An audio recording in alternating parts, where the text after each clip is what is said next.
Hi, I'm Russell Jackson, Entrepreneurial Lead for Team 559 MRI Guided and Actuated Cardiac Ablation Catheter.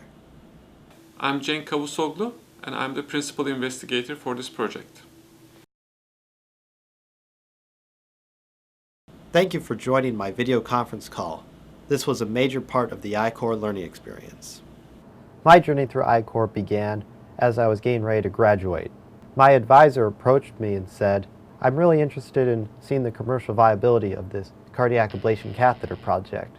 Would you be willing to help me explore that possibility?" I said sure, but in order to start, I had to face my fear of cold calling. While making cold calls, I quickly learned that electrophysiologists perform ablation in the electrophysiology lab. We were eventually able to get out of the building and observe cardiac ablation procedures.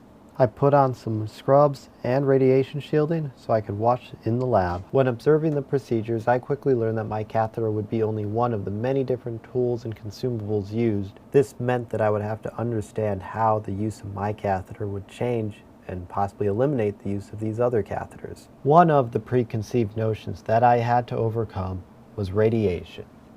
When I first began this project, I thought that radiation was a major selling point of the technology we were working on. After all, the MRI does not use radiation. It turns out that while everyone worries about radiation exposure at one time or another, eliminating radiation does not directly translate into a financial gain for the cardiology department, the insurance carriers, or even the patient.